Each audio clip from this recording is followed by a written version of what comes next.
नमस्कार, आप देख रहे हैं अनंत ज्ञान और मैं रीत हाजिर हूँ दिन भर की बड़ी अपडेट्स के साथ। हिमाचल को ग्रीन स्टेट बनाने की दिशा में प्रदेश सरकार ने बड़ा कदम उठाया है।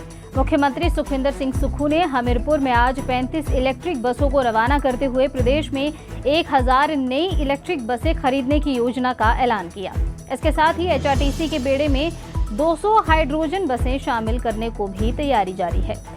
सरकार बेरोजगार युवाओं को इलेक्ट्रिक बस खरीदने पर 50 लाख रुपए तक की सब्सिडी और संचालन के लिए हर महीने 75,000 रुपए की सहायता देगी। इससे युवाओं को स्वरोजगार के अवसर मिलने के साथ साथ प्रदूषण कम करने में भी मदद मिलेगी। मुख्यमंत्री ने कहा कि अगले 5 वर्षों में HRTC को करीब 8,000 करोड़ रुपए उपलब्ध करवाए जाएंगे। वहीं मुख्यमंत्री ने 16 अगस्त को नदौन में हमीरपुर जिले के चयनित अति गरीब परिवारों से सीधा संवाद भी करेंगे। प्रदेश में चिन्हित करीब 1.78 लाख अति गरीब परिवारों की जरूरतों और समस्याओं को समझकर उनके आर्थिक उत्थान और आत्मनिर्भरता के लिए योजना तैयार करने की योजना है। पहले ही ब्लॉक स्तर पर विधायकों ने इन परिवारों से संवाद कर उनकी जरूरतों की जानकारी जुटाई है। हमीरपुर में भाजपा ने देशभक्ति और राष्ट्रीय एकता के संदेश के साथ भव्य तिरंगा यात्रा निकाली। यात्रा में भाजपा युवा मोर्चा, पार्टी कार्यकर्ताओं और स्कूली छात्रों ने बढ़ चढ़कर हिस्सा लिया। हाथों में तिरंगा लेकर लोगों ने देशभक्ति के नारे भी लगाए। यात्रा के दौरान अनुराग ठाकुर ने राहुल गांधी पर निशाना साधते हुए कहा कि उनसे अब मर्यादित भाषा की उम्मीद नहीं की जा सकती। उन्होंने कहा कि राजनीतिक मतभेद अपनी जगह है, लेकिन संवैधानिक पदों और राष्ट्र प्रमुखों के सम्मान की मर्यादा कायम रहनी चाहिए। FCRA को लेकर भी अनुराग ठाकुर ने कहा कि विदेशी फंडिंग के स्रोत और इसके इस्तेमाल पर प्रभावी निगरानी जरूरी है। उन्होंने कहा कि तिरंगा किसी दल का नहीं बल्कि पूरे देश की आन बान और शान का प्रतीक है। हिमाचल हाई कोर्ट ने आपदा प्रभावितों के राहत और पुनर्वास में संसाधनों की कमी को लेकर केंद्र और राज्य सरकार को कड़ा संदेश दिया है। अदालत ने कहा है कि राहत और पुनर्वास सरकारों को जिम्मेदारी है कि केंद्र और राज्य एक दूसरे पर जिम्मेदारी डालकर अपने वैधानिक दायित्व से नहीं बच सकते। कोर्ट ने हिमाचल को मिलने वाली CSR फंड में असंतुलन पर भी सवाल उठाए हैं। अदालत ने कंपनियों के द्वारा स्थानीय क्षेत्रों में CSR खर्च को प्राथमिकता देने संबंधी कानून की मंशा को स्पष्ट बताया और केंद्र राज्य सरकार से अनुपालन की रिपोर्ट मांगी है। राज्य सरकार के अनुसार पिछले 3 वर्षों में आपदाओं से हिमाचल को करीब 17,428 करोड़ रुपए का नुकसान हुआ है, जबकि राहत, मरम्मत और पुनर्वास पर 4427.68 करोड़ रुपए खर्च हुए हैं। कोर्ट ने कंपनियों की जवाबदेही और CSR नियमों के पालन को लेकर कदम उठाए हैं और जिनकी जानकारी भी मांगी गई है। मामले की अगली सुनवाई 22 सितंबर को होगी। हिमाचल में भारी बारिश के बीच भूस्खलन और पेड़ गिरने की घटनाएं सामने आ रही हैं। NH 205 पर भराड़ीघाट नाला के बीच गुरुवार रात भारी लैंडस्लाइड हुआ, जिसकी चपेट में आने से सवारियों से भरी HRTC की बस बाल बाल बच गई। पुलिस और फोनलेन कंपनी की टीम ने मलबा हटाकर यातायात बहाल किया है, तो वहीं सुबाथू में एक पुराना मकान गिर गया, लेकिन प्रशासन ने इसे पहले ही खाली करवा दिया था, जिससे कोई जानी नुकसान नहीं हुआ है।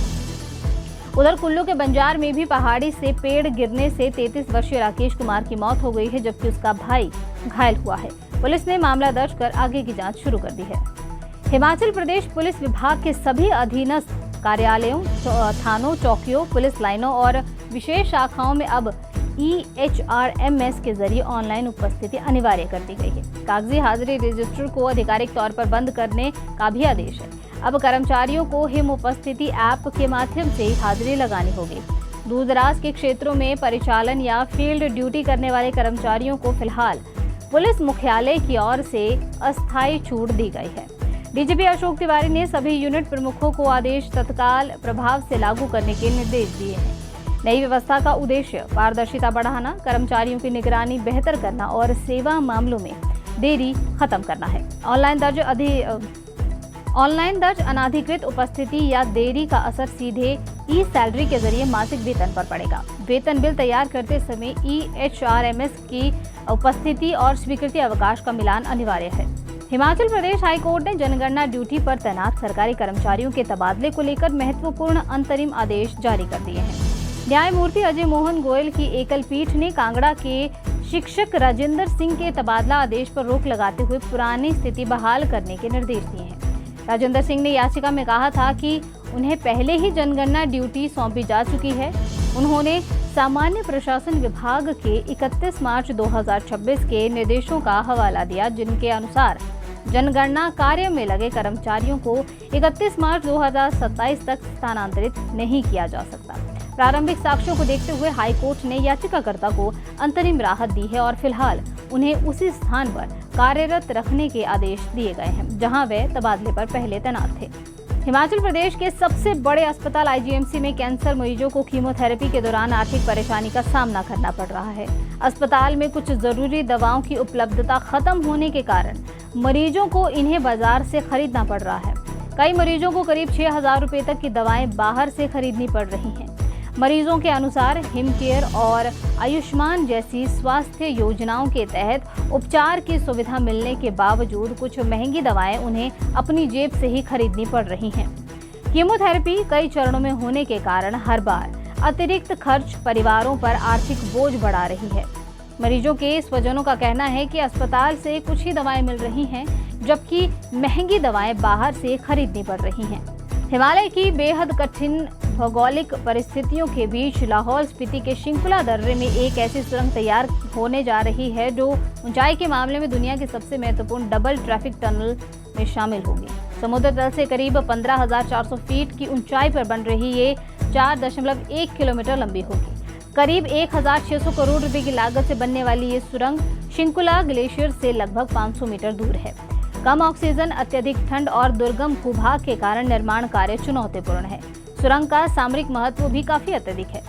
इसके बनने से सेना की सीमावर्ती क्षेत्रों तक पहुंच आसान और तेज होगी। साथ ही मनाली लेह मार्ग की दूरी करीब 100 किलोमीटर से घटकर 330 किलोमीटर होने की उम्मीद है। शिंकुला टनल के पूरा होने से मनाली शिंकुला कारगिल को वैकल्पिक संपर्क मार्ग के रूप में विकसित करने में मदद मिलेगी और साल भर आवाजाही की संभावना बढ़ेगी। सुरंग के दोनों पोर्टल पर ग्लेशियर का नजारा पर्यटन के लिहाज से भी आकर्षक का केंद्र बन सकता है। हिमाचल प्रदेश में मानसून लगातार कहर बरपा रहा है। मौसम विभाग ने शुक्रवार 14 अगस्त को मंडी और सिरमौर में ऑरेंज अलर्ट, जबकि ऊना, बिलासपुर, चंबा और कांगड़ा में येलो अलर्ट जारी किया है। कई जिलों में भारी से बहुत भारी बारिश की संभावना है। प्रशासन ने लैंडस्लाइड, फ्लैश फ्लड और जल भराव के खतरे को देखते हुए नदी नालों से लोगों को दूर रहने की भी अपील की है। राज्य आपातकालीन परिचालन केंद्र के अनुसार भारी बारिश के चलते प्रदेश में 136 सड़कें बंद हैं। इनमें मंडी की 48, कुल्लू की 37 और शिमला की 26 सड़कें शामिल हैं। इसके अलावा 242 पेयजल योजनाएं और 9 ट्रांसफार्मर प्रभावित हैं। इस मानसून सीजन में हिमाचल को अब तक करीब 955 करोड़ रुपए का नुकसान भी हो चुका है, जबकि बारिश से जुड़ी घटनाओं में 77 लोगों की मौत हो चुकी है। फिलहाल इस बुलेटिन में इतना ही। बाकी की तमाम जानकारी के लिए आप जुड़े रहिए आनंद ज्ञान के साथ।